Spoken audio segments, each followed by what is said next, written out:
कहते हैं कि सतगुरु साहब कोई शरण देखा। कितनी बड़ी बात बताई है कि संसार में इस जीव के लिए गुरु महाराज के समान कोई भी भिखारी नहीं है।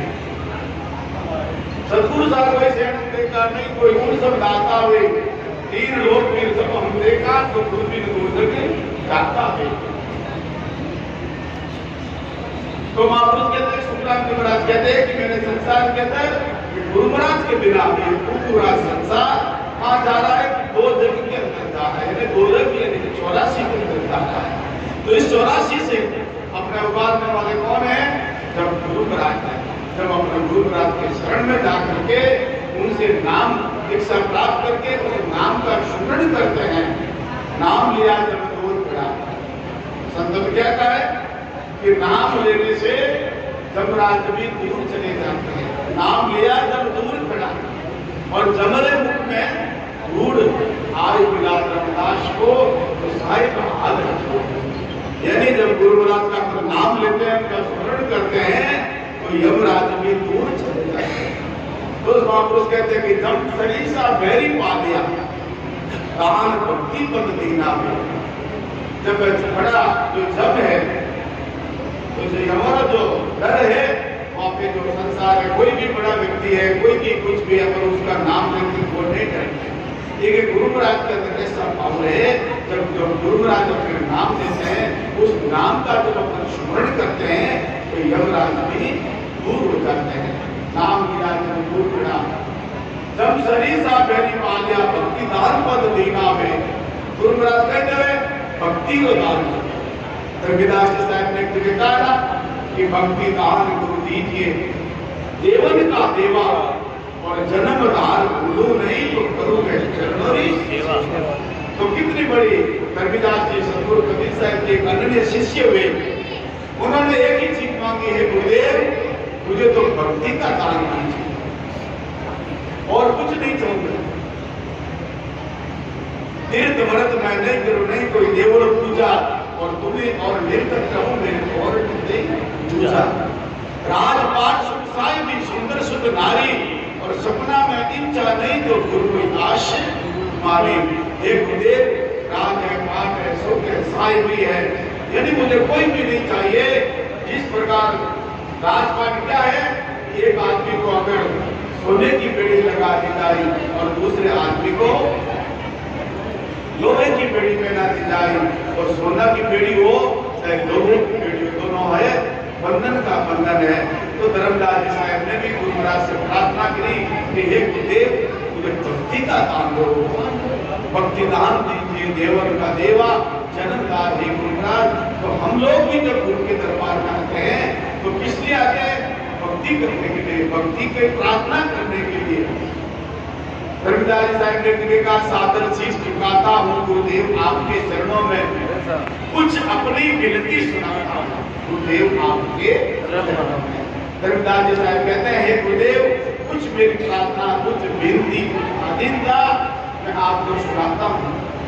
जिस जिस योनि में भ्रमण करूँ, जो जो शरीर में करण करूँ और अमर भृंग जीव रमण करूँ गुरुदेव आपके चरणों में। तो रविदास जी साहब प्रार्थना करते हैं कि हे गुरुदेव यदि मुझे कोई भी योनि प्राप्त हो जाए, गाय भैंस बकरी, यदि संसार के जो नाना प्रकार के 84 लाख प्रकार की योनियां है, कोई भी योनि मुझे प्राप्त हो जाए, मुझे कोई चिंता नहीं है। परंतु एक प्रार्थना है, एक विनती है हमारी कि जो हमारी सूरत है वो आप चरणों में लागू रहे। कभी लागू नहीं रहे हमारे सूरत है तो आप चरणों में लागू रहे। जब अपनी सूरत जब गुरुदेव के चरण में लगी हुई रहेगी तो संसार की ऐसी कोई ताकत नहीं है जो 84 में इस जीव को भेज सके। तो अपने सूरत कट जाइए, गुरु महाराज ने चरणों पर लागू जो नाम के अंदर अपनी सूरत लगी हुई रहेगी तो भक्ति प्रभाव से मिटे सकल धर्मदास की पीड़ और कोटि जन्म के पुण्य से तो सतगुरु मिले कबीर। यानी जब अपनी सूरत अपने गुरुदेव के चरणों में लगी हुई रहेगी और जो अपने गुरु महाराज नाम लेंगे, उस नाम का जब बार बार स्मरण करते रहेंगे तो संसार की ऐसी कोई ताकत नहीं है जो 84 के अंदर भिजा सके।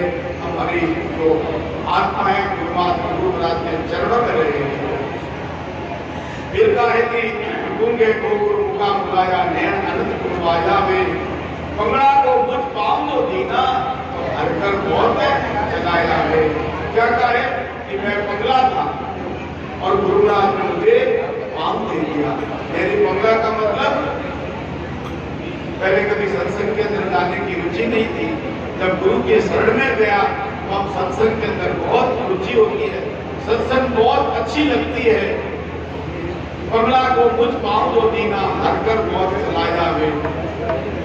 तो इसी प्रकार जब अपन भजन करते हैं, स्मरण करते हैं, हमें ज्ञान की प्राप्ति हो जाती है तो हमारा मन सत्संग के तरफ जाता है, गुरुदेव के चरण में जाता है, गुरुदेव के दर्शन करने के लिए जाता है कि अपने मन के अंदर बड़ी खुशी होती है कि आज गुरु के दरबार में जाएंगे और गुरु के दरबार में जाकर के गुरु महाराज का दर्शन करके मेरी आंखें तृप्त हो जाएंगे, मेरा मन तृप्त हो जाएगा।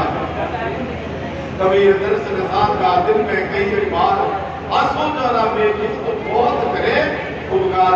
जब गुरु महाराज का दर्शन होता है तो हमारी कड़ी खुशी करती है, क्योंकि हमारा गुरु और हमारा जो संबंध होता है वो एक आध्यात्मिक संबंध होता है, संसारिक संबंध नहीं होता। वो एक अपने गुरु का किस रूप में मानते हैं, गुरु को साहिब का रूप मानते हैं, परमेश्वर का रूप मानते हैं। जब गुरु के दरबार में जाकर के जब गुरु का दर्शन करते हैं तो हमारी सूरत किससे लग जाती है, साहिब से लगती है। जब गुरु के दरबार में गया तो परमात्मा ने हमको देखा नहीं है, गुरु के रूप में ही सब कुछ है। गुरु कृपा, गुरु वैष्णव, गुरु 10 में श्री गुरु गुरुवेरवा, यानी सब कुछ अपने गुरु के अंदर ही पाया जाता है। फाटी गैण तिवर शर्मागा सूर उदय कट कीना में जय शुक्राम बिरम का चेहरा सब विशुद्ध कर दीना में। तो आज का जो गुरु पूर्णिमा का जो सत्संग बहुत बड़े भाग्य से हमको प्राप्त हुआ है। और आज का जो सत्संग का जो आयोजन है हमारे भोजन प्रसादी का आयोजन, समस्त भोजन प्रसादी का जो आज का चर्चा का जो आयोजन है हमारे होटल से श्रीमान गंगाराम जी वृंदावन, उनके धर्मपत्नी संपत्ति भाई, उनके बड़े पुत्र दिनेश जी और मनीष जी, उनकी तरफ से आज का जो सत्संग का आयोजन, सत्संग के दावात की इतना बड़ा आयोजन रखा गया। हमारे बहुत जो हमारे बस्ती राम जी वृंदावन है, उनके दामाद हैं गंगाराम जी, उनकी पुत्री संपत्ति भाई, उनके दोहिता दिनेश जी, मनीष जी की तरफ से आज इतना बड़ा आयोजन बहुत बड़ा है ना कि जब हमारी कबीर वो धन सच्ची जो आगे का हो सिर पर बांधेगा ढेर जाता न देगा। और जीवन के अंदर बहुत सारे धन दौलत कमाते हैं, परंतु जब वही कुछ धन जब गुरु के दरबार में लग जाता है तो वो धन अमर हो जाता है। आज इतना बड़ा भोजन प्रसादी है, आज जो संतों की कृपा से तो बहुत अच्छा कार्यक्रम हुआ।